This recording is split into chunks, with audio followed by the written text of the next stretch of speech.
And one thing I've noticed, I've started keeping my phone in another room outside of my office until lunch each day.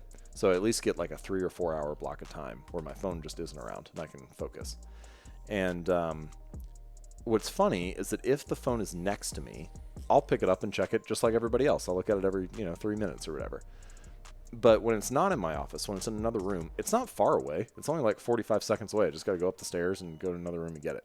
But I never go get it. And so it's like, well, I was checking it all the time when it was right next to me, but I never wanted to use it enough for it to be worth 45 seconds of work. And I think there are a lot of things in our life, especially with modern technology, that are like that, where they're so convenient, so frictionless, so easy and obvious that we fall into them, even though we don't really want them. We just want them because they're so easy.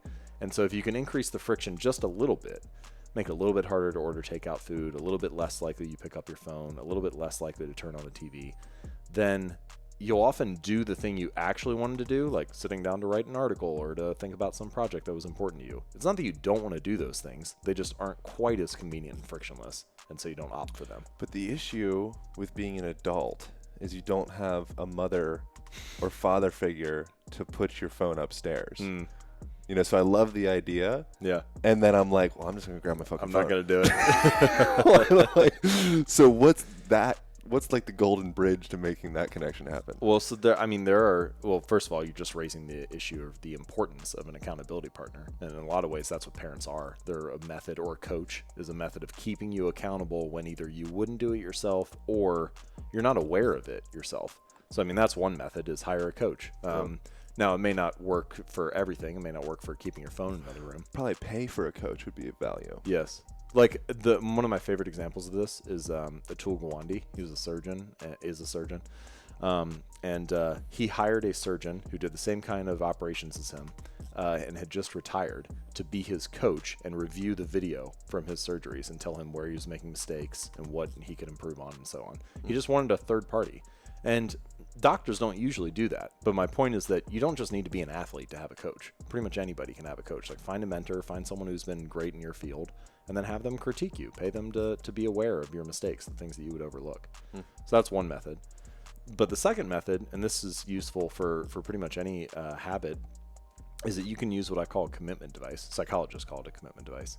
So let's take the phone in the other room example. You're like, well, that would be good, but I wouldn't actually do that. Well, what you can do is use a commitment device, which is a way to lock in your future behavior. And so one example is they make these Tupperware containers that have a lock on them. And so you time it. You can, lock this for like 10 hours. Neil Strauss uses that when he can't get the cookies or whatever. Yeah. Well, imagine if you go to sleep each night and you put your phone inside the lockbox and you program it so it can't be opened until, I don't know, whatever you want, 10 a.m. the next morning, noon the next day, whatever. And so then you go to sleep. Maybe you have to get a regular alarm clock, which is going to cost you, $8 on Amazon or whatever. You wake up in the morning, you do your morning, you can't even get to your phone. And then it gets to lunchtime and you can take it out. And of course, the exact details of this are going to differ based on your job and your circumstances and how quickly you need to get to it and all that stuff. But that's one way to do it. Also, a lot of people have multiple phones now. They'll have their new one and they got like the old model or whatever. Trap phone. Yeah. Well, you can. Everybody should have several trap phones. The burner. You could delete all the apps off of that. Delete the internet access. You no longer have take the SIM card out if you want, right. And just use it as an alarm clock, or use it as an emergency phone to call friends and family if you need it. But it doesn't have any of the other stuff that you would use it for. So you've got like an out if you have to use something at 8:30, but you can't usually get access to your regular one.